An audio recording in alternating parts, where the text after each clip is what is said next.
안녕하세요. 오늘도 사연살롱을 찾아주셔서 감사합니다.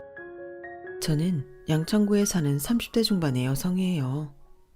어릴 적 아빠가 일찍 돌아가신 걸 제외하면 인생에 그렇게 큰 문제 없이 무난하게 살던 제가 결혼해서 남편과 시어머니라는 엄청 이상한 사람들을 만나 한 번도 생각해보지 못한 일을 겪었는데요. 한동안은 아무한테도 알리고 싶지 않았던 제 사연을 요즘 들어 자꾸 어딘가에 이야기하고 싶어졌어요. 그래서 오늘은 마음 먹고 애독자에서 사연자로 제 자리를 바꾸어 제가 겪었던 일을 이야기해보려고 해요. 제가 갖고 있던 것을 탐낸 남편놈과 시어머니 이야기 시작할게요. 앞에서도 말씀드렸듯이 아빠가 일찍 돌아가신 저희 집은 엄마와 오빠 그리고 저 이렇게 세 식구가 단란하게 살았어요. 부모님이 원래 좀 늦게 결혼하신 데다가 저는 오빠와도 5살 차이가 나서 집안에서는 항상 저를 챙기고 보호해주는 느낌이 강했어요. 엄마는 그 나이대에서는 많지 않았던 직장맘이었고 회사에서 꽤 높은 직급까지 올라가 저희는 아빠가 안 계셔도 경제적으로 큰 어려움 없이 자랐어요. 아빠가 남겨주신 재산도 좀 있었고요. 엄마는 정년퇴직하신 후에 저와 오빠에게 얼마간의 현금을 나눠주시고는 지방에 내려가셨어요. 예전부터 자연하고 가깝게 지내고 싶다고 하셨거든요.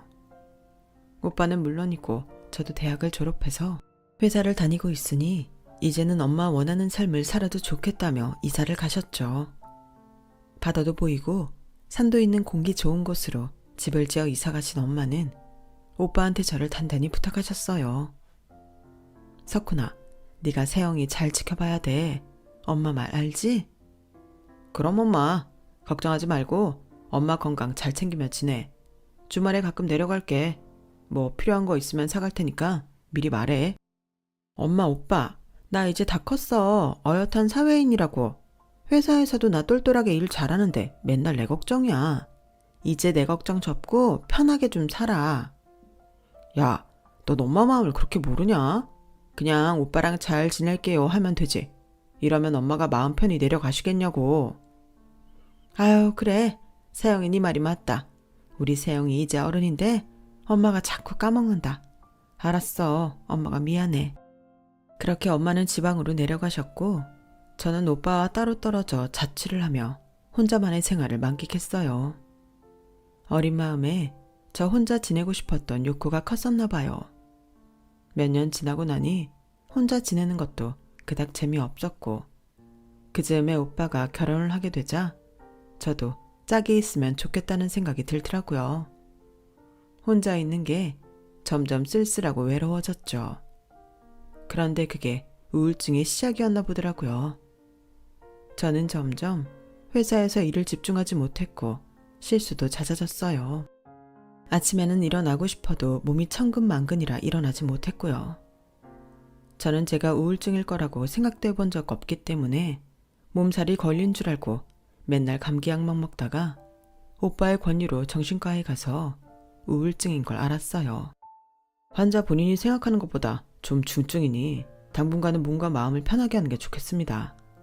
몸과 마음은 서로 영향을 받기 때문에 스트레스 받는 환경에 있는 건 도움이 안 돼요. 형편이 되면 회사를 잠시 쉬는 것도 방법이 될 수 있고요. 저는 제가 우울증이라는 사실에 적지 않게 충격을 받았어요. 그러고 보니 혼자 살면서 스스로 잘해야 한다는 압박감에 회사 일도 뭐든 완벽하게 해내려고 하다 보니 스트레스가 심해진 걸 깨닫지 못하고 있었더라고요. 그래도 회사를 쉬고 싶지는 않았지만 오히려 제가 회사 일을 느리게 만들고 도움이 되지 않는다는 걸 알고서는 속상한 마음이 들어 휴직계를 냈죠. 그리고 엄마 옆에서 두어 달 쉬다가 훌쩍 여행을 떠났어요. 한 달 정도 해외에 있는 집을 빌려서 그곳에서 이방인으로 여유롭게 지내다 보니 조금씩 마음도 풀렸고 뭔가 새로운 걸 해보고 싶다는 마음도 생겼어요. 하지만 아주 다른 일을 하기에는 겁도 났고 제가 하는 일이 전문적인 분야에서 외주로 하기에 충분했기에 저는 일단 프리랜서로 일을 해보기로 했어요. 엄마와 오빠는 처음에는 그게 더 스트레스 받지 않겠냐며 걱정을 하셨지만 의외로 제가 편하게 일이 들어오는 대로 하고 욕심 안 부리고 하는 걸 보더니 안심을 하셨죠. 사실 제가 그렇게 할 수 있었던 것도 엄마가 넉넉하셨기 때문이었어요. 돈 걱정 안 하고 제가 먹고 쓸 것만 챙겨도 충분했거든요. 저는 그렇게 여유롭게 일이 하나둘씩 들어오는 것만 하는 생활을 몇 년간 계속했고 그렇게 하다 보니 어느새 업계에서 제 인맥이 넓어져서 일거리도 많아지고 일도 점점 규모가 생겼어요. 저는 얼마 안 있어 사무실을 내고 직원도 한두 명 뽑아서 정식으로 회사를 만들어야겠다고 생각했어요. 그러는 편이 세금 계산하는 것도 훨씬 낫겠더라고요. 그럴 만큼 제 일이 많아졌고 저는 어느새 건강을 다 회복하고 활기찬 생활을 하게 됐거든요. 그러자 이번에는 오빠 가족이 주재원으로 해외에 나가게 됐고 서울에는 또 저 혼자 남게 됐어요. 물론 엄마가 지방에 계시긴 했지만 어째 또 쓸쓸함이 몰려오더라고요. 오빠랑 새언니가 저에게 신경 많이 써주고 외로움을 느끼지 않게 많은 배려를 해줬다는 걸 그제서야 절실하게 깨달았어요. 엄마한테 주말마다 내려가서 지내고 왔지만 서울에 오면 또 우울증이 도지는 건 아닌가 걱정이 되더라고요. 오빠는 제가 결혼해서 가정을 갖게 되면 좋겠다고 비행기 타기 전까지 잔소리를 했고 엄마도 내려와서 같이 살던지 결혼을 했으면 좋겠다고 혼자 있는 저를 많이 걱정했어요. 저 역시 혼자 있는 건 좋지 않은 것 같아 결혼을 생각하게 됐죠. 그럴 때 만나게 된 게 남편이었어요. 제가 일하는 거래처에서 각 외주를 맡은 사람들이 같이 회의할 때 알게 됐어요. 그 사람 회사는 거래처의 하청업체였고 당시 제가 맡은 일이 그 하청업체에서 나오는 제품과 관련된 거라서 자주 만나서 이야기를 하게 됐거든요. 그 사람은 첫 만남부터 저한테 많은 호감을 보였고 프로젝트가 끝나고 저에게 저녁을 사겠다며 연락을 했어요. 일할 때 저녁 먹자거나 영화 보자고 하면 아무래도 일에 방해될 것 같고 제 진심도 희석될 것 같아서 다 끝날 때까지 기다렸어요. 그러니 저 만나주세요, 세영씨. 연애 경험이 별로 없던 저는 사실 남자 사귀는 데는 숙맥이나 다름없었어요. 그런데 저런 말을 들으니 어째 괜찮은 사람 같아 보였는데요. 나중에 보니 저게 다 술수였더라고요. 잘 보이려고 계산한 거죠. 아무튼 저희는 몇 번 만남을 가진 후 정식으로 사귀게 됐고 그렇게 6개월쯤 됐을 때에 남편은 자기 연봉보다 내가 버는 돈이 더 많을 거라는 말을 하더군요. 내가 이런 말을 하는 건 세영이 너랑 결혼하고 싶은데 혹시 내 연봉이 걸림돌이 될까봐 그래. 나도 더 돈 많이 벌어서 결혼했으면 싶고. 세영이 넌 나랑 결혼하고 싶은 마음 있어? 솔직히 나는 그게 더 궁금해. 아, 결혼. 그래, 생각은 하고 있지. 언젠가는 해야 된다고 그런 마음 갖고 있어. 그 상대가 명우 씨면 나쁘지 않을 것 같기도 하고. 솔직히 남편 사귀는 동안 결혼을 꼭 하고 싶다는 생각은 희미해졌지만 남편이 결혼 얘기를 꺼내니 제가 오빠랑 엄마 걱정 끼치지 않기 위해서라도 결혼을 해야겠다고 마음먹었던 일이 떠올랐어요. 당시에는 정말 남편하고 결혼해도 좋을 것 같다고 생각했고요. 그러자 남편은 눈이 번쩍 뜨이며 그때부터 본격적으로 결혼 이야기를 하기 시작했어요. 그럼 내가 지금까지 모아놓은 돈하고 너한테 있는 거 그렇게 해서 결혼해도 괜찮겠어? 우리 둘 다 결혼 생각 있으니 미뤄봤자 시간만 축내는 거잖아. 기왕 할 거면 빨리 하자. 그래, 그럼 서로 형편에 맞게 잘 타협해서 하자. 무리하지 않는 선에서 차근차근 준비하자. 저는 엄마한테 받은 돈이나 엄마의 재산, 그리고 제가 모아놓은 돈에 대해서는 거의 말을 하지 않았어요. 엄마한테서 받은 돈과 제가 따로 모은 건 사무실을 내는 데에 쓸 거라서 말해봤자 별 의미가 없었거든요.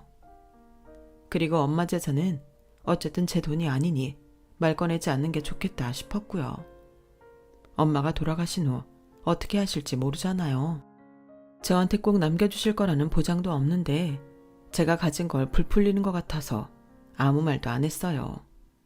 전에 엄마가 돌아가실 때 기부하고 싶다는 말씀을 하신 적이 있기 때문에 더 그랬던 것 같아요. 그런데 지나고 보니 그런 말 하지 않기를 정말 잘했다는 생각이 들더라고요. 남편 놈한테는 검은 속내가 있었거든요. 남편은 자기가 받을 수 있는 대출을 다 받아서 저하고 결혼하는 거라고 여러 차례 강조했어요.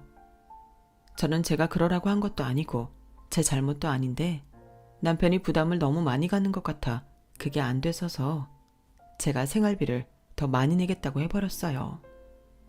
뭐 어차피 같이 사는 거 누가 좀 더 내면 어떠냐 싶은 마음도 있었고요. 그렇게 저희는 결혼을 하고 신혼생활을 시작하게 되었죠. 하지만 즐겁고 평온한 날은 얼마 가지 않았고 결혼하고 2달도 채 안 됐을 때 시어머니가 저희 집에 찾아와서 훌쩍훌쩍 울고 있더라고요. 그때가 주말이었고 저는 잠깐 외출을 해서 친구를 만나고 오느라 시어머니와 남편이 무슨 얘기를 했는지는 몰랐어요. 어머니 오셨어요. 어쩐 일로 연락도 없이 오셨어요. 근데 무슨 일 있으세요? 왜 우세요? 별일 아니다. 내가 너네 먹으라고 과일 좀 사왔어. 이따 출출하면 먹어라. 나는 명우랑 저녁 먹었어. 너도 저녁 먹고 온 거지? 그럼 나 갈 테니 쉬어. 그렇게 시어머니가 가고 난 다음 남편은 아무 말 없이 심각한 표정만 짓고 있었어요. 제가 대체 무슨 일이냐고 물어보자 남편은 그제야 말을 했어요. 그게 엄마가 주식 투자를 하셨나 본데 잘 안 됐나 봐. 처음에야 잘 돼서 집 담보로 해서 대출받아 했는데 엄마가 돈을 많이 넣어둔 데가 완전 바닥을 쳤대. 그것 때문에 돈을 여기저기서 많이 빌렸나 봐. 엄마는 지금 돈도 없는데 잘못하면 집도 날릴까 봐 걱정이 많으시네. 우리 집이 여윳돈이 없잖아. 근데 엄마 지인분들이 하나둘 돈 갚아달라고 그러고 있대.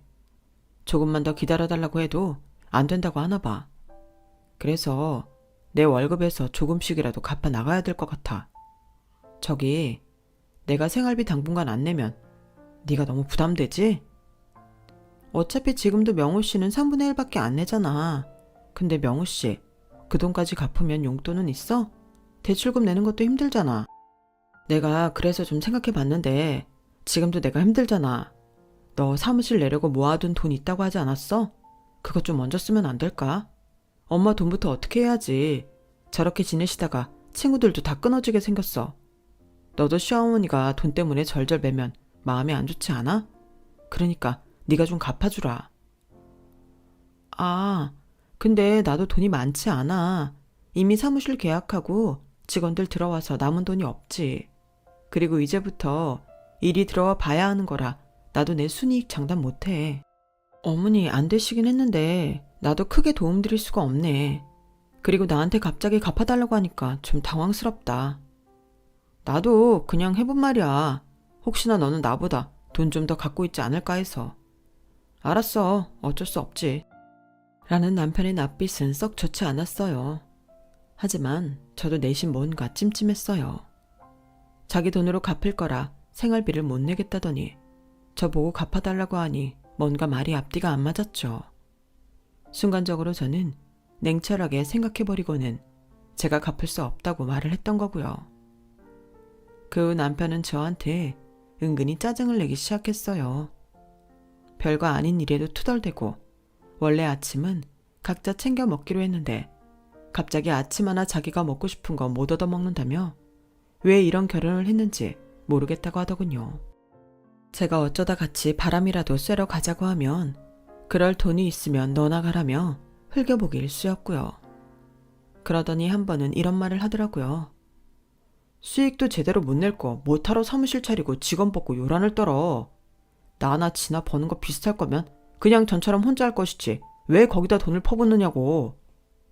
그러면서 저를 무슨 천하의 원수 보듯 쏘아보는데 가슴이 철렁 내려앉으며 처음으로 남편이 낯설게 느껴졌어요. 그렇게 남편과 거리감을 느끼며 지내던 어느 날이었어요. TV에서 막장 드라마를 하고 있었는데 돈 때문에 사람을 죽일 것 같은 장면이 연출되고 있었죠. 그런데 그걸 본 남편이 이러는 거였어요. 하긴 돈이 웬 수지. 애시당초 네 돈 내 돈 하지 말고 그냥 서로 편하게 쓰면 저렇게 죽기 직전까지 가겠냐고. 이래서 사람은 마음을 잘 쓰고 살아야 돼. 안 그러면 가까이 있어도 멀어진다니까. 같은 집에서 살면 뭐해? 분명 저 들으라고 하는 말인데 대체 어디까지 반응해줘야 될지 감이 안 와서 가만히 있었어요. 제가 시어머니 돈 안 갚아준다고 저러는 건데 제가 분명 사무실 내는 데에 썼다고 했는데도 저러니 답답했어요. 그래도 언젠가는 마음이 풀리겠지 하며 지나갔는데요. 그건 저의 착각에 불과했어요. 얼마 후 제가 퇴근을 하고 집에 갔더니 시어머니가 남편하고 심각한 얼굴로 앉아있더라고요. 시어머니는 저를 보자마자 이렇게 말했어요. 새애기 너 명호한테 얘기 들어서 알고 있다며? 내가 지금 주식 투자한 거 죄다 내려가서 힘들다는 거. 네, 저번에 어머니 오셨을 때 들었어요. 어떻게 좀 해결은 되셨어요? 그러자 남편은 기가 차다는 듯 저를 째려보더라고요. 시어머니는 또 눈물을 글썽이며 이렇게 말을 했어요. 너는 어쩜 그렇게 남일처럼 말을 하니? 그래, 이래서 며느리는 한 달이 건너인 거지. 시어미는 남이지 남이야. 저는 그냥 어떻게 일이 되어가고 있나 여쭤본 거예요. 그러자 남편이 답답하다는 듯 말했어요. 무슨 진척이 있으면 엄마가 이렇게 다 죽어가시겠어. 너는 그렇게 눈치가 없어서 일은 어떻게 해? 내가 전에 말했잖아. 돈 갚아야 된다고. 지금 엄마 지인들이 다 엄마가 돈 떼먹은 줄 알고 난리치고 있단 말이야. 그리고 그때 엄마만 한 게 아니라 나도 좀 투자를 했는데 아니 분명히 되는 주식이랬는데 이게 이렇게 망할 줄 정말 몰랐단 말이지. 저는 느닷없는 남편의 고백 같지 않은 고백에 어안이 벙벙했어요. 그게 무슨 소리야? 그러니까 명우 씨도 어머니랑 같이 주식 투자를 해서 손해를 봤다는 거야? 잠깐만. 그럼 전에 결혼한다고 대출 받은 게 다 결혼하는데 쓴 게 아니라는 거네? 그거야. 내가 돈 불려서 바로 대출금 갚고 생활비도 너보다 더 많이 통장에 팍팍 꽂으려고 했지. 근데 그게 일이 잘 안 돼서 나도 엄마 친구분한테 돈 좀 빌렸거든. 아니 근데 오늘 회사로 그 아줌마가 찾아왔지 뭐야. 참내 누가 도망가나. 뭐? 대체 얼마나 빌렸는데 그래? 그게 말이다. 나는 4억이고 명우는 1억 5천쯤 된다. 라는 시어머니 말에 저는 정말 기절하는 줄 알았어요. 아니 어떻게 이런 사고를 치고는 둘이 앉아서 한숨만 쉬고 있고 제가 돈 빌려주지 않는다고 남이라는 둥 눈치가 없다는 둥 제 원망을 하는 건지 이해가 되지 않았죠. 두 사람은 여전히 저한테 돈 좀 달라는 듯한 눈동자로 저를 쳐다보고 있었어요. 하지만 저는 당시 남편이 저한테 말도 안 하고 일을 벌인 게 괘씸했고 배신감도 들어서 아무 말도 안 하고 입 꾹 다물었어요. 그러자 시어머니는 속상하다며 자기 가슴을 막 치더라고요. 내가 이런 꼴 보자고 이 나이까지 산 게 아닌데 이게 뭐야. 엄마 이러지 마. 어떻게든 방법이 생길 거야. 생기긴 뭐가 생겨. 쟤는 저러고 고목나무처럼 꿈쩍도 안 하고 있고 우리가 죽든 말든 상관도 안 하게 생겼잖아. 그러니까 어떻게든 설득을 해봐야지. 왜 안 좋은 생각만 해. 저를 앞에 두고 마치 둘만 있는 것처럼 이야기를 주고받는데 좀 과장해서 무슨 심파극 보는 기분이 들더군요. 이 정도 하면 제가 알아듣고 돈 갚아주겠다고 할 줄 알았나 본데 저는 오히려 화가 나서 아무 말도 하지 않고 버텼어요. 그러자 시어머니가 결국은 제 앞으로 다가오시더라고요. 너 어쩜 그렇게 가만히 있니? 우리가 나가서 죽으라는 거야? 이쯤 했으면 네가 갚아주겠다고 할 만도 하잖아. 네 사무실 말이야. 그거 소상공인 대출되지 않겠어? 그거라도 받아서 다만 얼마라도 갚아야지 우리가 살 거 아니야. 그건 안 되겠는데요. 제가 사무실 차린 것도 얼마 되지 않았고 그런 대출은 회사가 어려울 때를 대비해서 남겨둬야 하니까요. 막말로 집안에 이렇게 돈이 없는데 회사도 잘 안 돼봐요. 그때는 누가 저를 도와주겠어요. 그리고 두 분이 하신 일은 저는 전혀 모르는 일이잖아요. 저 사람도 저한테 대출받아 주시겠다는 말은 한마디도 안 했고요. 그런데 이제 와서 투자 실패했다고 저한테 돈 갚아달라고 하는 건 정말 아니죠. 그건 제가 갚아줄 의무가 없는 것 같아요. 아니, 넌 오빠 있잖아. 네 오빠 잘 나가는 사람이니 해외에 주재원으로도 나간 거 아니야? 네가 지금 회사에 돈이 없다는 것도 그래. 지금까지 그 일해온 사람이 돈이 없다니. 그래가지고 무슨 사업을 한다고 그래. 남편이 저한테 따지듯이 말하자 시어머니도 말을 못했어요. 명우 말이 맞다. 너 친정에 돈 좀 없어? 정 급하면 오빠한테라도 말해볼 수 있잖아. 그런 융통성도 없이 사회생활을 어떻게 한다니? 제 회사는 제가 알아서 경영하고요. 아무리 오빠라도 그렇지 시댁일 때문에 돈 빌려달라고는 말 못하죠. 그것도 결혼한 지 얼마나 됐다고 벌써 손을 벌려요. 두 사람 저한테 무슨 사회생활 하는데 하자 있는 것처럼 그러시는데, 그러는 명우 씨는 지금껏 어떻게 생활했길래 대출만 잔뜩 받고 자기 통장에 돈이 없어서 생활비 한 푼 안 내는 건데요. 제가 바른 말을 하자 둘은 머쓱해서 잠시 아무 말도 못했어요. 그래도 남편은 끝까지 포기하지 않고 또 입을 열었어요. 너 네 사무실 경영자잖아. 어떻게든 융통해볼 수 있는 거잖아. 어차피 다 네 호주머니에서 나가는 돈인데 회사에 여윳돈 있으면 먼저 쓸 수 있는 거 아니야? 뭐 대단한 사업체도 아니고 그냥 구멍가게 혼자 하는 거나 다름없는 건데 돈 좀 어떻게 해봐. 명우 씨 보기에 구멍가게 같은 회사라도 엄연히 회계 보는 직원이 있고 나도 그런 거 함부로 못해. 사장이고 대표고 회사에서 운영하는 돈을 자기 호주머니 돈이라고 생각하는 순간 그 회사는 끝이라고. 그러면 주변에 어디 돈 얘기해 볼 데 없어? 돈 좀 빌려봐. 그런 큰 돈을 누가 빌려줘. 요즘처럼 당장 내일이 어떻게 될지 모르는 때에 말이야. 라는 제 말에 시어머니는 크게 한숨을 쉬더군요. 아니 어떻게 저렇게 꽉 막힌 애가 집에 들어왔어. 지 오빠한테도 안 돼. 지 친구들한테도 안 돼. 아 답답해. 어머니 입장 바꿔서 제가 결혼하자마자 주식 망했다고 저랑 우리 엄마 돈 갚아달라고 하면 어떠시겠어요? 그래도 지금처럼 말씀하실 수 있겠어요? 제 말에 남편은 대뜸 큰 소리 쳤어요. 아우 그래 너 잘났다 잘났어. 돈 빌려주기 싫다는 소리 참 뱅뱅 돌려서 사람 모욕 주면서 하네. 명우 씨도 그러는 거 아니지. 나한테는 여태껏 주식 투자한 거 숨겨놓고는 잘 안 되니까 손 벌리는 거면서. 명우 씨 나한테 그렇게 큰 소리 칠 입장이야? 지금 생활비도 내가 다 책임지고 있는데? 나한테 무슨 말을 해도 안 되는 건 안 되는 거니까 그런 줄 알아. 이번에는 시어머니가 자리에 쓰러지듯 눕더니 앓는 소리를 했어요. 아, 내가 서러워서 못 살겠어. 돈 없다고 며느리한테 이런 대접이나 받고 내가 잘 살아보려고 그랬지 일부러 그랬냐고. 그런데 저런 모진 소리나 하고 나이 드니 모든 게 다 서럽고 슬프기만 한데 며느리라고 하나 있는 게 저렇게 톡하고 매정하니 아우 내 팔자야. 엄마 뭐가 서럽고 슬퍼? 돈 안 주는 사람이 문제지. 엄마가 뭘 어쨌다고 그래. 이렇게 약해지지 마.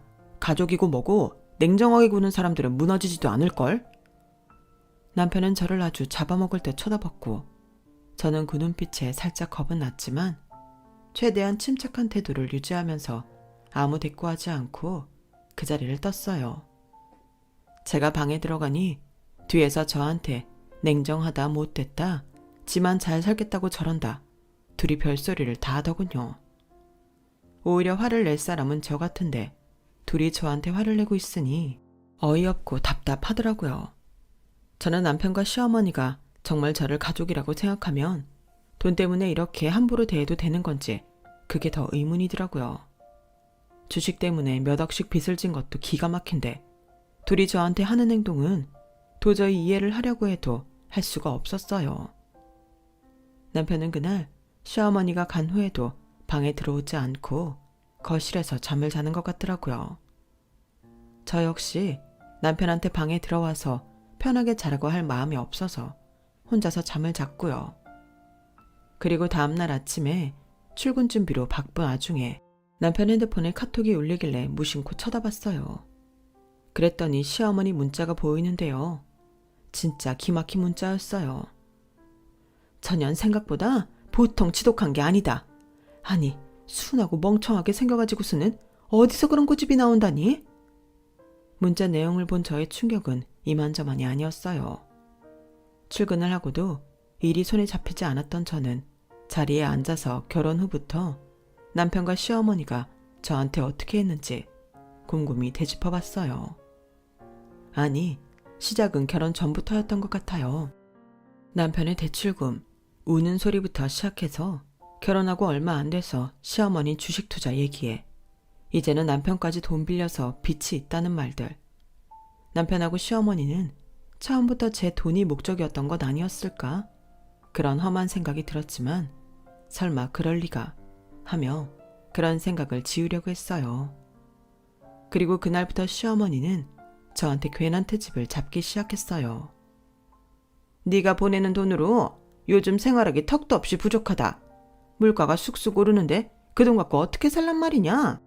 뭐 빚진 년은 아무거나 먹고 살라는 거야. 우리 집 앞으로 과일하고 소고기 주문해서 배송시켜라. 거실 에어컨 고장났으니 네가 사람 좀 불러라. 이거 하도 오래돼서 이제 서비스 되지도 않는다고. 네가 사람 불러서 고쳐주기 싫으면 새로 사주든지. 너 내 사정 잘 알잖니? 지금 내 주머니에 있는 돈도 더 알뜰살뜰하게 써야 되는데 곧 더워질 텐데 에어컨도 안 되고 정말 내가 너무너무 속이 쓰리고 비참해. 며느리라고 하나 있는 게 매정하게 굴기나 하고 돈은 못 해줘도 이런 건 좀 해줘야 되는 거 아니니? 네가 최소한 양심이 있는 며느리라면 말이야. 대체 저한테 왜 양심 운운하는 건지 이해가 되지 않더군요. 양심이 없는 건 오히려 시어머니와 남편 아닌가요? 이런 지경인데도 남편은 저와 눈이 마주치기만 하면 흘겨보기나 하고 혀만 차면서 사람을 불편하게 했어요. 솔직히 한 번쯤은 저한테 미안하다고 할 줄 알았는데 이 사람은 전혀 그럴 생각이 없어 보였어요. 결혼하고 얼마 되지 않아 이혼하는 게 맞는 건지 저는 무척이나 고민하고 또 고민했어요. 남들도 다 이렇게 힘들면서도 그냥 사는 건 아닐까 싶었고 무엇보다 엄마와 오빠가 제가 이혼한다고 하면 그 마음이 어떨지 상상해 가지 않았어요. 하지만 그런 고민을 오래 할 새도 없이 남편과 시어머니는 제가 이혼을 결심할 수 있게 아주 기름을 제대로 부었어요. 사무실에 일감이 몰려들어 굉장히 바쁜 시기가 됐는데 그날도 시어머니가 전화로 일방 통보를 했어요. 예, 곧 내 생일 있으니까 네가 괜찮은 한정식 예약 좀 해라. 내 친구 몇 명도 부를 거니까 그렇게 알고. 혹시 시간은 언제로 하실 생각이세요? 제가 요즘 점심에는 사무실을 오래 못 비우거든요. 누가 너 오래? 나 남영우가 너랑 얼굴 마주보고 밥 먹고 싶을 것 같니? 나도 너 내 친구들한테 며느리라고 소개하고 싶지도 않아. 결혼식 때 온 애들이 길에서 너 알아볼까봐 겁나는 수준이야. 너처럼 냉정하고 표독스러운 며느리? 아, 됐으니까 너 땡땡 한정식 있지? TV에도 나온 유명한데 말이야. 거기로 10명만 예약해라. 네가 돈 아끼겠다고 시어머니 생일에도 돈 안 쓰려는 건 아니겠지? 이런 말도 안 되는 트집을 잡는데 계속 살아야 하나 고민이 많이 됐지만 그래도 집안 행사이니 내 할 일은 하지 않은 마음으로 시어머니가 말한 한정식집 예약을 했어요. 남편도 그걸 알면서 시어머니 생일날 저한테 같이 가자는 말 한마디를 안 하고 출근해버리더라고요. 진짜 너무 기가 막히고 눈물이 났고 그때부터 본격적으로 이혼 생각을 하게 됐네요. 그런데 더 웃긴 건 그날 오후에 갑자기 저한테 한정식집에서 온 전화였어요. 송명자 씨가 시어머니 맞으시죠? 한정식 예약하신 거요. 지금 코스 요리를 제일 비싼 걸로 안 했다고 난리가 나셨는데요. 제일 비싼 걸로 바꿀까요? 무조건 바꾸라고 하시는데 아무튼 오셔서 다시 결제를 하셔야 되거든요. 결제하실 분이 안세영 씨라고 예약하신 분이라고 해서 연락드렸어요. 이거 다른 걸로 하실 거면 취소하고 다시 결제해 주셔야 되는데 그런 거는 온라인으로 안 되고 직접 오셔야 해요. 저는 그때 속으로 이혼한다고 이를 악물며 나가서 차를 타고 1시간쯤 되는 곳에 있는 한정식 집에 가 다시 결제를 하는데 화장실을 갔다가 나오는 남편과 마주쳤어요. 남들 한참 일할 오후 시간에 회사 빠지고 엄마들 사이에 파묻혀 밥이나 먹고 있는 남편을 보니 왜 그렇게 한심한지요. 제 콩깍지가 완전히 벗겨지는 순간이었어요. 그런데 제가 나가는 뒤통수에 대고 한 말 한마디가 저에게 남아있던 아주 작은 정까지도 다 떨어지게 만들었어요. 여기 무슨 이름값만 요란하지 음식 별거 아니네. 저는 그 길로 나가서 이혼 전문 변호사 사무실을 찾아 상담을 받고 이혼 소송 준비를 하기로 마음먹었어요.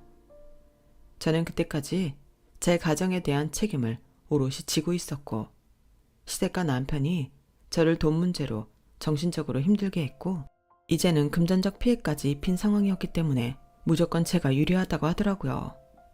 그런데 며칠 후 남편이 제가 퇴근하기를 기다렸다가 방방 뛰고 난리를 피우더라고요. 야, 너 이 통장 뭐야? 이 돈 다 뭐냐고. 이거 보니까 장모님이 너한테 주신 돈인데 3억 5천원이나 두고서 돈이 없다고 딱 잡았대. 네가 사람이야. 저는 잽싸게 남편 손에 있는 통장을 잡아챘어요.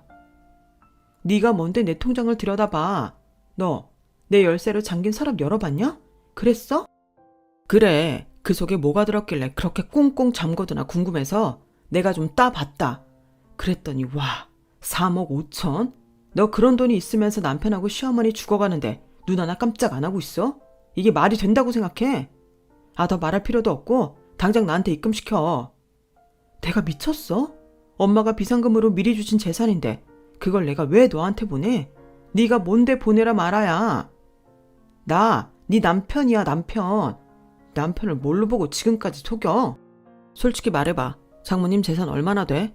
너한테 이만큼이나 보내고도 돈이 있으니까 그런 경치 좋은데 집도 짓고 노닥거리며 살고 있지.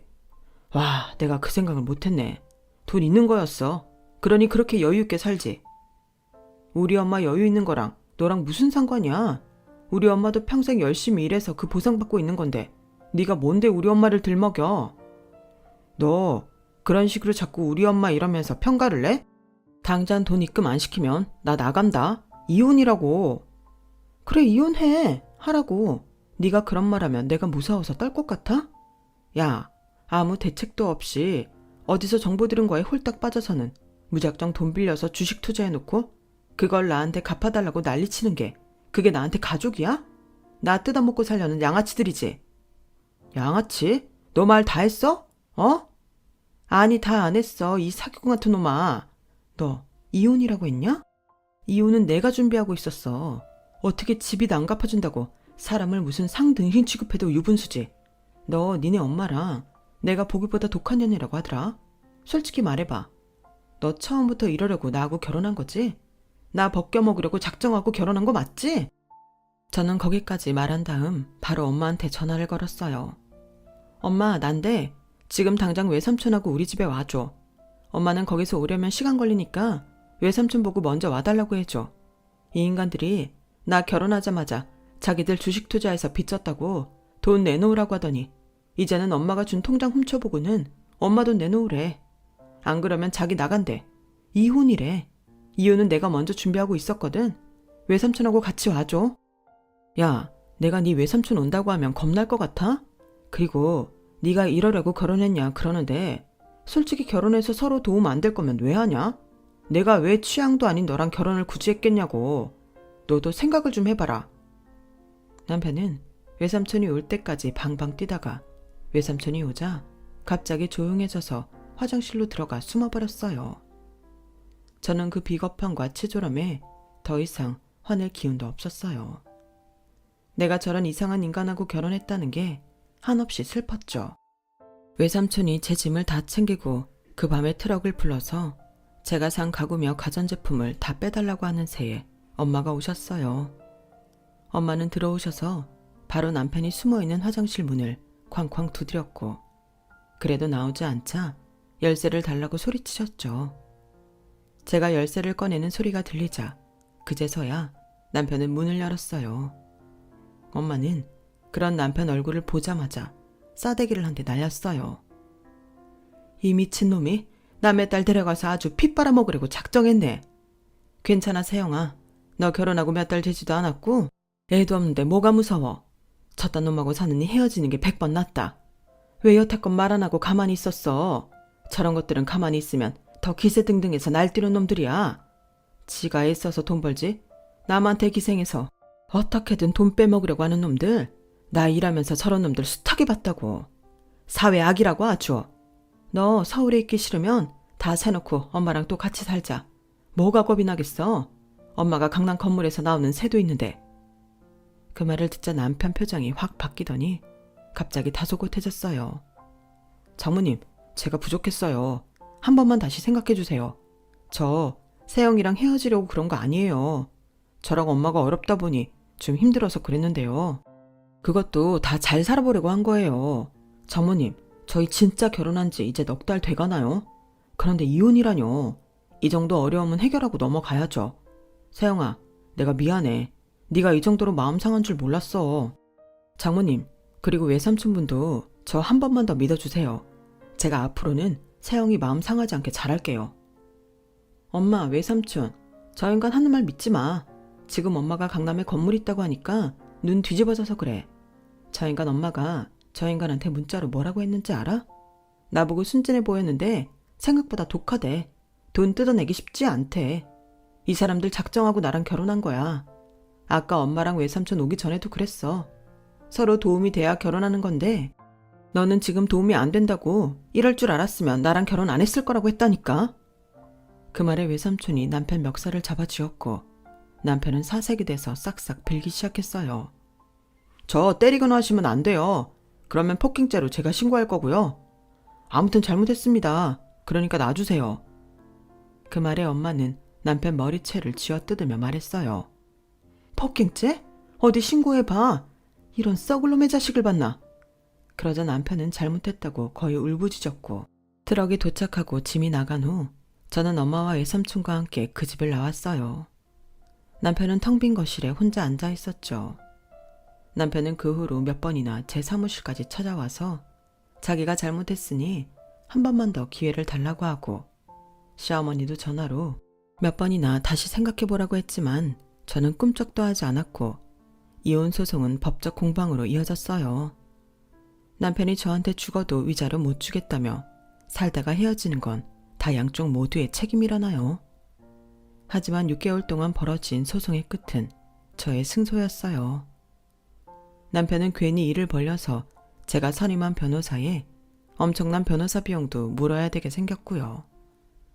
그러자 남편과 시어머니는 태도를 싹 바꿔서 저와 엄마한테 허리를 굽혀가며 이번 한 번만 봐달라며 변호사 비용만큼은 저희가 내면 안 되겠냐 하더군요.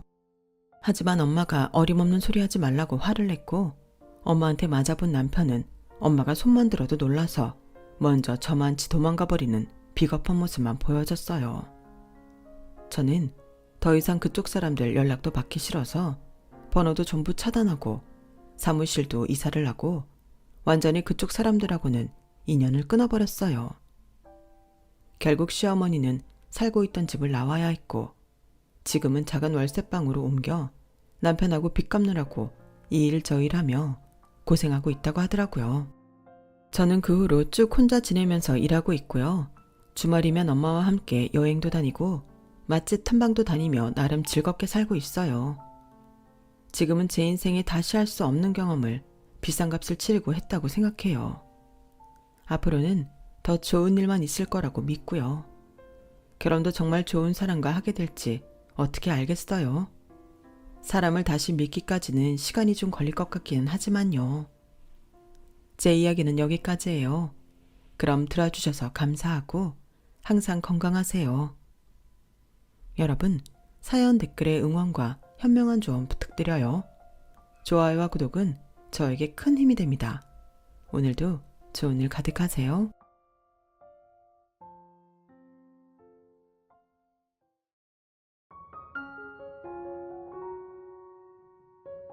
안녕하세요. 오늘도 사연 살롱을 찾아주셔서 감사합니다. 남편과 함께 5살 아들을 키우고 있는 여성이에요. 저희 부부는 작년 이맘때부터 시댁과 연을 끊고 살고 있어요. 처음부터 시부모님과 척을 지고 살 생각을 했던 건 아니에요. 한때는 저도 시댁과 잘 지내려고 부단히 노력을 했었거든요. 하지만 아무리 노력을 해도 안 되는 게 있더라고요. 그래서 결혼 5년 만에 결단을 내리게 된 거죠.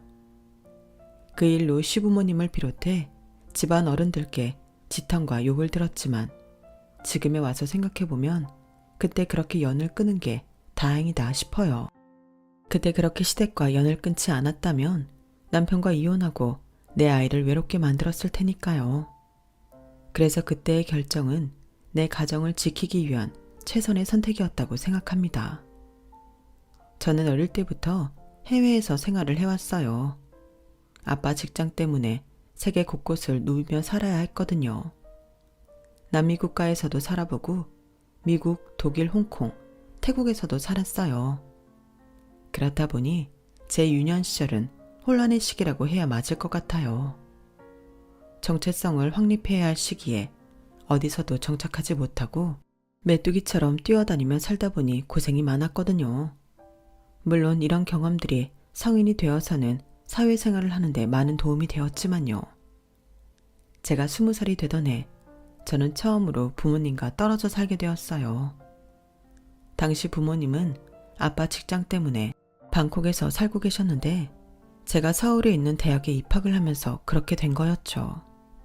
어릴 때부터 집에서 한국어를 사용했기 때문에 의사소통에는 문제가 없었지만 대화가 조금 깊이 들어가면 외국에서 살다 온 티가 안 날 수 없었죠. 일단 유행어나 관용어, 그 밖에 특이한 한국 습성 등이 제게는 낯설기만 했거든요.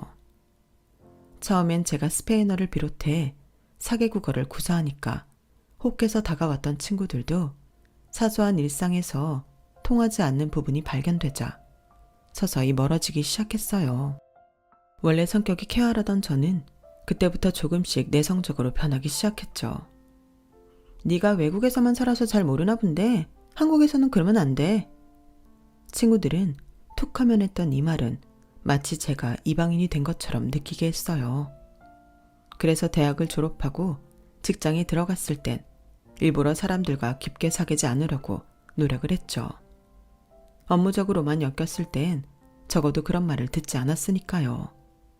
오히려 다국어를 구사할 줄 아는 유능한 직원으로만 비춰질 수 있었거든요.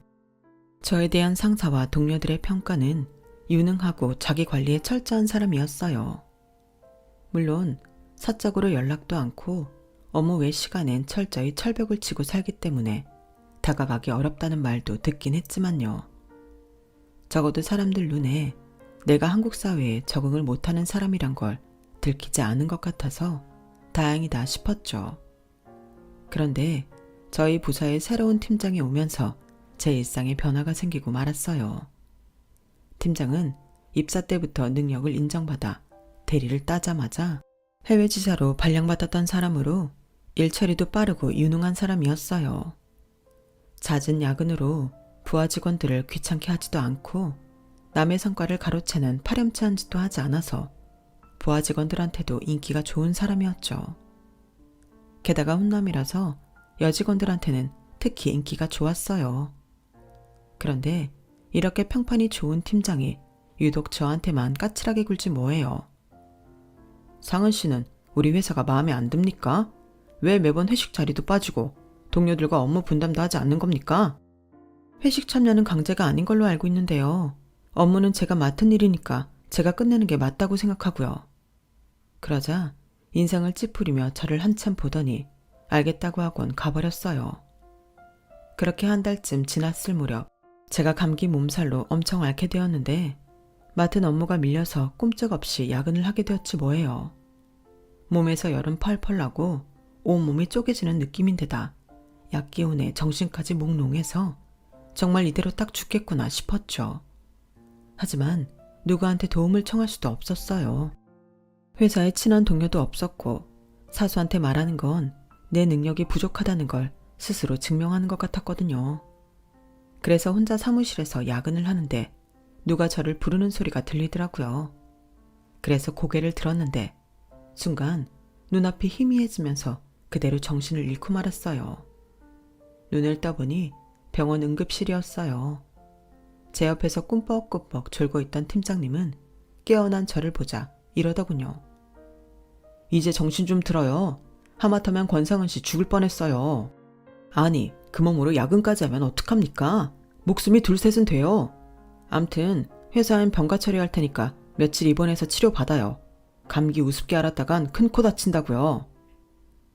팀장은 투덜거리면서도 제 걱정이 됐었는지 사소한 것 하나까지 다 챙겨주었어요. 팀장님, 저 이제 괜찮습니다. 늦었는데 그만 돌아가세요. 아무리 팀장이지만 그리 탐탁치 않은 부하 직원, 병수발까지 할 필요는 없었는데도 팀장은 쉽게 자리를 뜨지 못했어요. 권상은 씨는 돌봐줄 가족도 없잖아요. 일반 병실로 옮기는 것까지만 보고 갈 테니까 신경 쓰지 말고 더 자요. 그때까지만 해도 저희 부모님이 해외에 계셔서 딱히 연락할 사람이 없었던 탓에 팀장은 몇 시간을 더 그렇게 제 곁을 지키다 돌아갔어요. 이틀간 입원해 있던 저는 주말 이틀을 더 쉬고 회사에 출근을 했어요. 회사에 나가보니 제가 맡았던 일은 제 사수와 동료들이 나눠서 처리했다고 하더군요. 그런데 이상한 건 저 때문에 업무가 늘었는데도 누구 하나 저를 탓하는 사람이 없는 거예요. 그래도 이번 일을 그냥 넘어갈 수는 없어서 사무실에 커피를 돌렸어요. 그리곤 죄송했다고 사과를 했죠. 그 일이 있고 며칠 뒤 저희 부서 회식이 있었는데 팀장이 꼭 참석하라고 하더라고요. 회식이 법카로 공짜 술 마시고 노는 자리가 아니에요. 부서 내 업무 능률을 높이기 위해 서로의 얼굴도 익히고 친분도 다지는 자리라고요. 권상은 씨도 이번 일로 느낀 게 있을 테니 이번엔 꼭 참여하세요. 이번만큼은 강제입니다. 그렇게 참여하게 된 회식 자리에서 저는 입사 후 처음으로 동료들과 업무가 아닌 사적인 대화를 나눌 수 있었어요. 그리고 그날 이후 늘 혼자 먹던 점심도 동료들과 함께 먹게 되었죠. 팀장 하나 바뀌었을 뿐인데 우리 부서는 물론이고 저 역시도 많은 게 변해버렸어요. 물론 좋은 쪽으로요. 그래서 그런가 조금씩 예전에 제 모습을 찾아가기 시작했죠. 그리고 연애도 시작하게 되었고요. 바로 팀장하고요. 회사에서 유능하고 당당하던 이 남자는 막상 연애를 하고 보니 수줍음도 많고 연애에 겁을 많이 내는 편이더라고요. 그래서 오히려 회사 밖에서는 제가 리드를 하곤 했어요. 저보다 6살이 많은 팀장은 일남일녀 중 장남으로 저보다 3살 많은 동생은 이미 결혼해서 애가 둘이나 있다고 했어요. 그래서 부모님이 늘 결혼을 하라고 닥달을 하는 상태였고요. 그래서 저와 연애를 시작하면서부터 은근히 결혼에 대한 압박을 주곤 했어요. 반면에 저희 집에서는 제가 천천히 결혼을 하길 바랐어요. 떨어져 지낸 시간이 많았던 만큼 아직은 하나뿐인 딸이 부모님 그늘 안에서 살길 바라셨으니까요. 그런데 제 부모님의 마음을 돌린 건 팀장이었어요. 직접 방콕까지 달려가 저희 부모님을 설득했거든요. 요즘은 예전과 달라서 결혼했다고 여자가 시댁 사람이 되는 건 아니다. 딸을 시집 보냈다고만 생각 말고 아들 같은 사위를 얻었다고 생각해 달라고요. 처음엔 딱히 그 말을 믿지 않았던 저희 부모님은 수시로 방콕까지 날아와 믿음직스러운 모습을 보이는 팀장을 보고는 결혼을 허락해 주셨어요. 비밀 연애 2년 만에 우리는 결혼을 하게 되었죠. 하지만 저희 부모님한테 허락을 받았다고 바로 결혼식까지 이어졌던 건 아니었어요. 시어머님이 저를 못마땅해 하셨거든요. 제 성격이 밝은 게 싫으시다나요? 솔직히 지금까지 연애를 할 때마다 남자친구 어머님들이 저를 무척 예뻐해 주셨었는데요. 그 이유가 구김살 없이 밝다는 거였어요. 그런데 정작 시어머니 되실 분은 그런 제 모습이 싫다고 하시네요. 남자에 비해 여자 나이가 어린 거야 무슨 상관이겠니? 그런데 네가 너무 기운이 밝다 보니 내 아들이 가려지는 것 같아서 싫단 말이야. 여자는 자고로 남편을 내조할 수 있는 사람이어야지. 지 남편보다 돋보이거나 위에 서는 사람이어서는 안 된다는 게 내 생각이다. 어머님, 그런 거라면 걱정 안 하셔도 돼요. 팀장님은 충분히 빛나는 사람이거든요.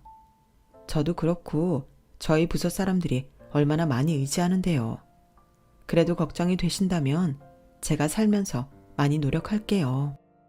성격이 밝은 게 죄가 될 일은 아니었지만 어떻게든 어머님 마음을 얻고 싶은 마음에 저는 성격까지 고치겠다고 다짐을 했어요.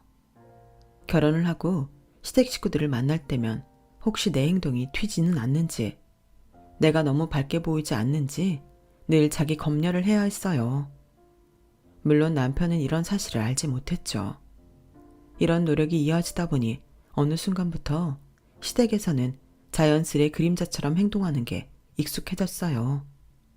시어머니 말에 고분고분 따르고 시누이의 얄미운 짓에도 무던하게 넘길 줄 아는 한마디로 한국형 며느리가 된 거죠. 그나마 업무 시간 중에는 회사라는 그늘 아래서 며느리 노릇을 쉴 수 있었지만 아이를 낳고 퇴사를 하면서 그나마 있던 그늘막을 잃고 말았어요. 하지만 다행히도 그 무렵 저희 아빠가 퇴직을 하시면서 부모님이 한국으로 돌아오셔서 친정이라는 비빌 언덕이 생기게 되었죠. 수십 년간 타지에서 회사 생활을 하며 바쁘게 살아오신 아빠는 퇴직 후 무력감에 힘들어 하셨는데 그때 마침 제 육아를 도와주시면서 다시 생기를 찾게 되셨어요. 손자가 자라는 모습을 식물 일지 적듯 매일매일 블로그에 적어 올리시고 아이와 함께 할 수 있는 만들기와 놀이도 배워오셔서 직접 아이와 함께하곤 하셨어요. 그러니 아이가 외할아버지를 따르는 건 당연한 일이었죠. 아빠 덕분에 육아에서 어느 정도 해방된 저는 틈틈이 영어와 스페인어 과외를 하면서 생활비를 벌 수 있었어요. 성인들을 대상으로 하는 거라서 시험 때문에 스트레스를 받지 않아도 되고 상황에 따라 스케줄도 변경할 수 있어서 저한테는 딱 좋은 일이었죠. 남들은 아이를 맡기면서 스트레스를 많이 받는다는데 저는 믿을 수 있는 친정 부모님한테 맡길 수 있어서 마음도 놓였어요. 대개 5살 미만의 아이들은 부모를 떠나 잘 놀다가도 밤이 되면 엄마를 찾으며 울기 마련이잖아요. 그런데 제 아들은 외할아버지만 있으면 엄마도 안 찾고 잠도 잘 자요. 그래서 아이가 기저귀를 뗄 무렵부터는 친정 부모님과 함께 제주도며 오키나와 같이 비행시간이 짧은 곳에 여행을 데려가기 시작했어요. 그러다 점차 범위를 넓혀서 태국, 캐나다, 독일까지 다녀오게 되었죠. 아빠 부임지이기도 했던 곳이라 현지에 아빠 친구분들이나 후임들도 계셔서 적은 비용으로도 알차게 여행을 할 수 있었어요. 저희 부부는 저희 부모님이 숙식을 책임져 주시는 덕분에 항공료 정도만 내고 여행을 즐길 수 있었죠. 그런데 이런 모습이 시댁에는 안 좋게 비춰졌나 봐요.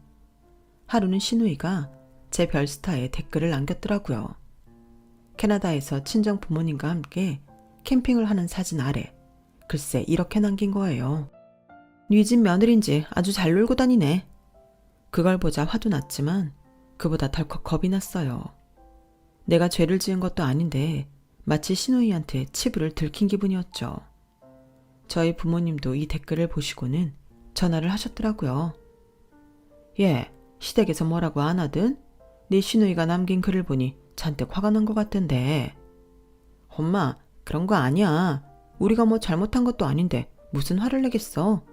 그냥 부러워서 남긴 글이니까 신경 쓰지 마.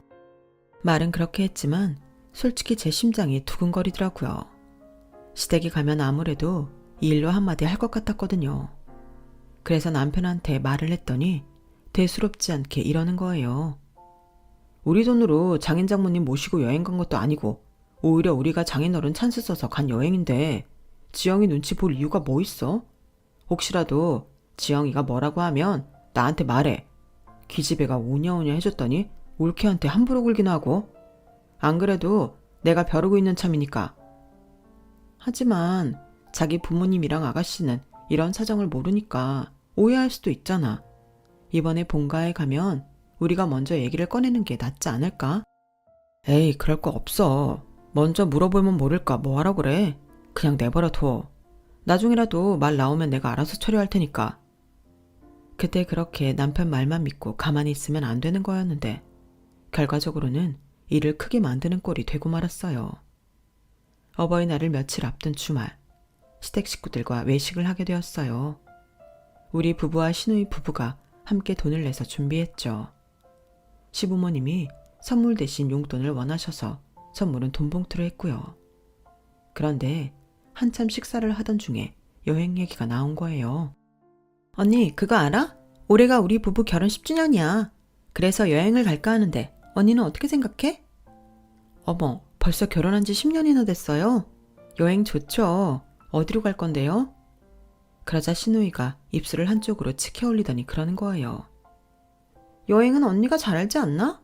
톡하면 친정 부모님 모시고 여행 다니잖아. 아무리 팔은 안으로 굽는다고 자기 부모는 그렇게 챙기면서 어떻게 시부모는 제주도 여행도 한번 안 모시고 가냐? 그러자 기다렸다는 듯이 시어머니가 끼어들었어요. 그래, 나도 니네 여행 사진 보고 기분이 좀 그렇더라.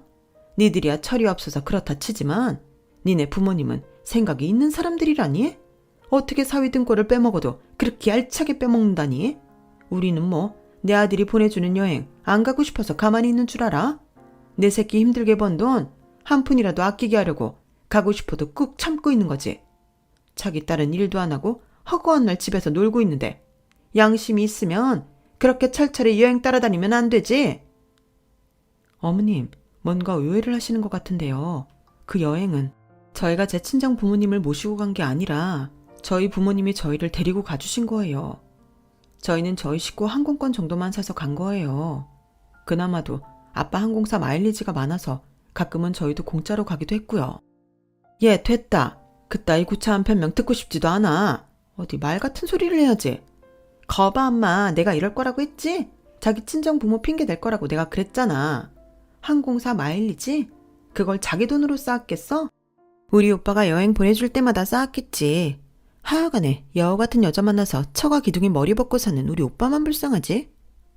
순간 저도 모르게 눈물이 핑 돌았어요.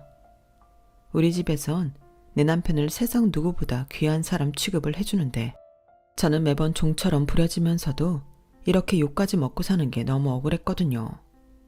사실을 말해도 듣지 않는 이 사람들이 마치 벽처럼 느껴져서 그날따라 유독 답답하더라고요. 이런 게 시집살이구나 하는 걸 실감하는 순간이었죠. 그런데 그 순간 남편이 주먹으로 테이블을 쾅 하고 치더니 그러는 거예요. 정말 왜 이래? 이 사람이 아니라고 하면 아닌 줄 알지. 왜 엄한 사람을 잡느냐고. 안 그래도 일전에 여행 문제로 엄마랑 지영이가 오해할지 모른다고 사실대로 얘기해주자고 하는 거 내가 말렸어. 설마 내 가족이 이런 일로 생사람 잡아가며 난리를 칠까 싶었으니까.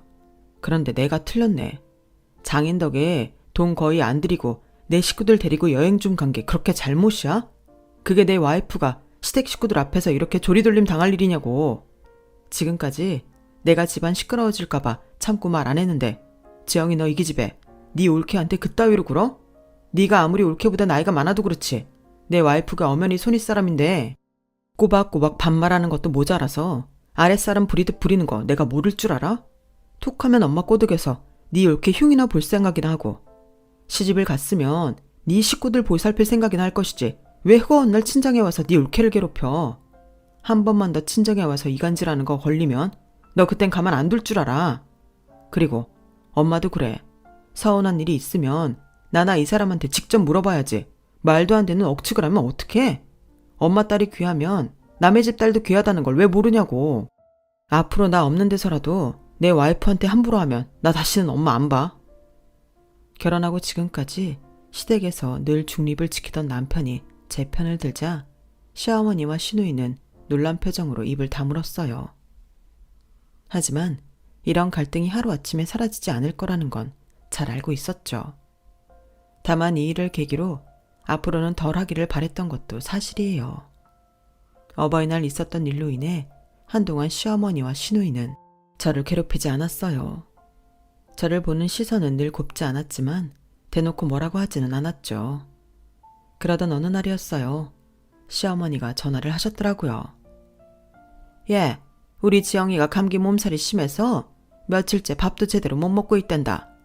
생각 같아선 내가 가서 죽이라도 써주고 싶다면 그 집 시어머니가 떡하니 버티고 있으니 내가 갈 수가 있어야지. 당시 시누이네 애들을 그 집 시어머니가 봐주고 계셔서 저희 시어머니가 딸네 집에 왕래를 못하고 계셨어요. 그래서 저한테 전화를 하셨던 거죠. 아무리 자기 딸이 아니라지만 며느리가 아파서 누워있는데 시어머니란 사람이 나 몰라라고 있다지 뭐니. 자기도 자식 키우는 입장이면서 어쩌면 그렇게 매정한지 원. 그래서 말인데 네가 지영이 죽 사다 주고 와라. 전복죽이랑 소고기죽, 닭죽 섞어서 넉넉하게 사서 좀 가져다 줘. 친정엄마도 아니고 올케가 사온 거니까 그 집 시어머니도 뭐라고 하진 않을 거 아니니. 아픈 딸이 굶고 있는 게 걸려서 저한테 전화까지 하신 걸 보니 오죽하면 이럴까 하는 마음에 거절을 못하겠더라고요. 그래서 애는 잠시 친정 아빠한테 맡기고 시누이 집에 찾아갔어요. 가보니 이미 안사돈께서 시누이 먹을 죽을 쓰고 계시더라고요. 제가 사간 죽을 보시더니 괜히 고생시킨 것 같다시며 미안해 하시더군요. 그리고는 제가 사간 죽을 시누이한테 먹이시곤 저 먹을 밥을 차려주셨어요. 한사코 거절을 했지만 혼자 밥 먹기 그래서 아직 점심도 못 드셨다는 말에 함께 늦은 점심을 먹게 되었죠. 식사를 하며 대화를 나눠보니 어머님 말과는 달리 괜찮은 분이시더라고요. 그렇게 점심을 얻어먹고 집으로 돌아왔는데 시어머니가 전화를 하셨더라고요. 시킨 대로 죽을 사다가 잘 전해졌다고 말하자 대뜸 넌 그 집까지 가서 네 시누이한테 밥까지 얻어먹고 왔다며? 그깟 심부름 좀 시켰다고 시위하는 거냐 뭐냐? 아픈 시누이가 차려준 밥이 목구멍으로 넘어가디? 세상에 아무리 애가 인정머리가 없어도 그렇지 어떻게 아픈 내 딸을 부려먹을 생각을 해? 내가 너 무서워서 어디 심부름이나 시키겠니? 왜? 이번 일도 네 남편한테 쪼르르 가서 이러지 그러냐? 어머님, 뭔가 오해를 하시는 모양인데요. 저 그 집에서 먹은 밥 아가씨가 차려준 거 아니에요. 사부인이 차려주신 거예요. 그리고 제가 밥 달라고 한 것도 아니고 사부인이 혼자 식사하기 그렇다고 같이 먹자고 하셔서 먹고 온 거라고요. 아무렴 제가 아픈 사람 부려서 밥 얻어먹고 오겠어요? 그러자 시어머니가 아무 말도 안 하시더라고요. 그러더니 그래, 그건 중간에서 말이 와전된 것 같구나. 난 네가 그 집에서 점심까지 얻어먹고 갔다길래 우리 지영이가 차려준 줄 알았지. 그건 그렇고 너희 친정에 홍삼 다리는 기계 있다고 그랬지? 네, 홍삼 기계 쓰실 일 있으세요? 그거 빌려다 드릴까요? 아니, 그럴 거 없이 네가 홍삼 좀 사다가 다려다오. 우리 지영이가 몸이 약해서 환절기마다 감기에 걸리지 뭐니. 감기 그게 아무것도 아닌 것 같아도 알고 보면 무서운 거다. 애가 어릴 때부터 몸이 약해서 그렇게 내 속을 태우더니 커서도 이러니 내가 아주 가슴이 찢어진다. 그러니 얘 많이 할 건 없고 2채만 다려다오. 먹는 김에 연달아 먹어야 효과가 있는 법이니까. 네, 그럴게요. 그런데 어머님, 홍삼은 제 돈으로 먼저 사고 나중에 주시는 건가요? 아니면 제 계좌로 먼저 보내주실 건가요? 솔직히 홍삼이 한두 푼 하는 것도 아니라서 당연히 그 돈은 어머님이 주실 줄 알았어요.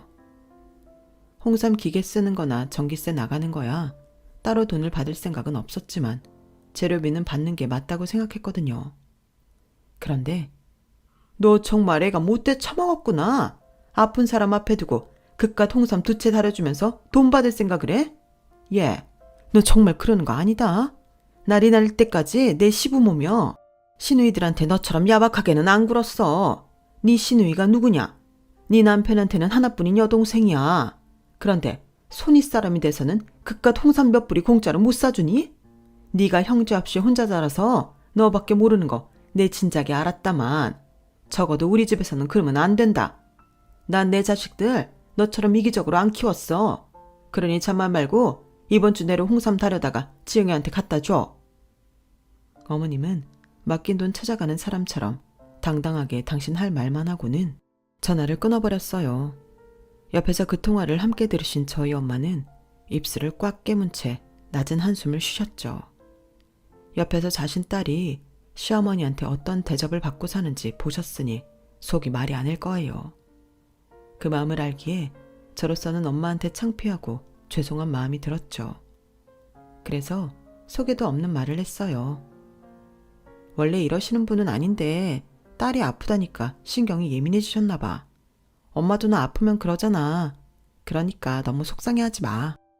엄마는 긴 한숨을 쉬시고는 애 키우는 집이라 위험하니까 엄마가 저 대신 홍삼을 다려주겠다고 하시더군요. 삼도 엄마 돈으로 사다가 해주신다는 걸 억지로 말려서 제가 사다가 드렸어요. 남편이 쉬는 날 같이 가서 사면 편했겠지만 이번 일을 남편이 알면 또 한 번 집안에 큰 소리가 날 것 같아서 저 혼자 다녀왔는데 뒤늦게 그 사실을 안 남편이 노발대발했지 뭐예요. 진짜 우리 엄마지만 정말 이해가 안 가. 왜 며느리한테 이렇게 철판을 깔고 사시는 거냐고. 엄마가 당신한테 뭘 얼마나 해줬다고. 엄마가 매번 그러니까 지영이 그 기집애가 그 나이 먹도록 정신 못 차리고 지 밖에 모르는 거야. 자기도 그래. 그런 일이 있으면 혼자 참고 넘길 일이 아니라 나한테 말했어야지. 자기가 우리 집에서 이런 대접 받고 살라고 내가 자기랑 결혼한 줄 알아? 회사에선 그렇게 똑부러지게 일하던 사람이 왜 우리 집 일에는 물러 터졌냐고. 자기가 받아주면 우리 엄마랑 지영이가 자꾸 더 말도 안 되는 강요할 거야. 그러니 제발 자진해서 당해주지 말라고. 알았어, 안 그럴게. 그런데 이번 일은 그냥 넘어가 주면 안 될까? 지난번에 당신이 한바탕 한 뒤로 집안 분위기 냉랭하잖아. 왠지 그게 내 탓인 것 같아서 자꾸 눈치 보여. 앞으로는 나도 그냥 안 당할 테니까 이번은 조용히 넘어가자, 응? 제 부탁에 남편은 한 번만이라는 단서를 달고는 조용히 넘어가기로 했어요. 사실 이때까지만 해도 저는 시간이 흐르면 시어머니와 시누이가 조금은 달라지리라 기대를 했었어요. 사람은 뼛속까지 나쁜 사람은 없다고 믿었으니까요. 그런데 몇 달 뒤 내가 잘못 생각했다는 걸 깨닫게 되었죠. 갑자기 스페인어를 배우겠다는 사람이 늘어서 그동안 정신없이 과외 수업을 하게 되었는데 그 바람에 몸에 무리가 왔던 모양이에요. 처음엔 감기로 시작했던 게 시간이 지나자 상태가 심해져서 결국 폐렴으로 악화됐지 뭐예요. 새벽녘에 열이 40도 가까이 올라서 남편이 저를 태우고 급하게 응급실 달려갔어요. 그렇게 저는 며칠 병원에 입원하게 되었어요. 남편이 월차를 내고 제 옆에 있겠다고 하자 저희 엄마가 뜯어 말리셨어요. 엄마가 옆에 있을 테니 걱정 말고 회사 일 보라고요. 아빠는 아빠대로 저희 아이를 봐주시기로 하셨죠. 그렇게 친정 부모님 덕분에 마음 편히 지내게 되었는데 남편이 출근한 사이 시어머니가 병원으로 찾아온 거예요. 마침 엄마는 점심을 드시러 구내식당에 내려가신 참이었죠. 평소엔 그렇게 못마땅해 하시더니 그래도 아프다니까 병문안까지 와주셨구나 생각했는데 어머님 말을 듣는 순간 그게 아니다 싶더군요. 그래, 병원에서 뭐라디? 죽을 병이라도 걸렸다고 그래? 어머님 말에 옆 병상에 누워 계시던 아주머니들이 황당해서 입을 떡 벌리시더라고요. 황당한 건 저도 마찬가지였지만 내색을 하진 않았어요. 어머니, 무슨 말씀을 그렇게 하세요? 폐렴이래요. 조금만 늦었으면 큰일 날 뻔했다고 하더라고요. 아이고, 아주 큰 병 걸리셨네. 그래, 병원에 네 발로 걸어온 거니?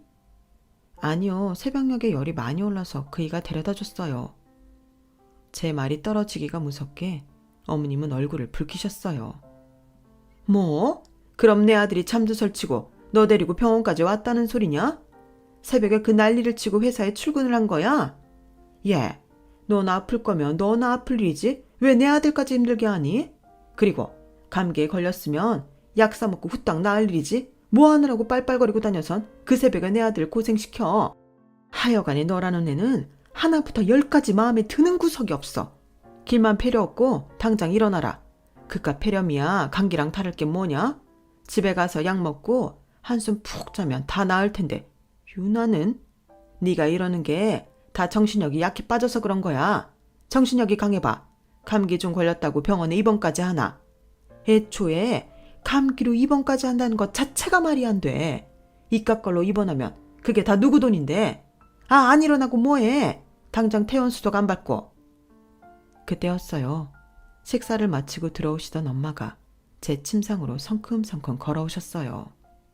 그리고는 굳은 얼굴로 제 시어머니를 보며 한마디 하셨어요. 그깟 폐렴이라고요? 유난을 떤다고요? 사돈, 참 사람이 이중적이네요. 당신 딸이 감기 걸렸을 땐 하늘이 무너지는 사람처럼 그 난리를 치고는 내 딸한테 시누이 홍삼까지 다려먹이게 했잖아요. 그래놓고 며느리가 아프다니까 정신력이 약해서 아픈 거라고요? 아휴, 아무리 팔이 안으로 굽는 거라지만 정말 너무하시네요. 아니, 내가 뭘 너무했다고 그러세요? 그리고 내가 언제 얘한테 내 딸 먹을 홍삼을 다려바치라고 했습니까? 얘가 자진해서 해온 거예요. 사람 아주 이상하게 만드는 재주 있으시네요. 그러자 엄마가 혀를 차곤 피식 웃었어요. 사돈, 이제 보니 성격만 못된 게 아니라 거짓말도 잘하시네요. 그날 전화 통화하는 거 내가 옆에서 다 들었는데 어쩜 눈 하나 깜빡 안 하고 거짓말을 하세요? 지금까지 이런 식으로 내 딸을 못된 며느리로 만들어 오셨나 본데 내가 안 이상 더는 그렇게 안 될 겁니다. 아니, 안 되면 뭐 어쩔 건데요? 얘들 이혼이라도 시킬 겁니까? 그러자 저희 엄마가 휴대폰을 내밀었어요. 휴대폰에는 하트 모양과 함께 사위라고 적혀 있었어요. 통화 상태였는지 휴대폰 너머에서 남편 목소리가 들리더군요. 엄마가 스피커 표시를 누르자 남편 목소리가 쩌렁쩌렁하게 들렸어요. 엄마, 정말 끝까지 이러시게요? 아픈 사람 찾아가서 꼭 그러셔야 되냐고요.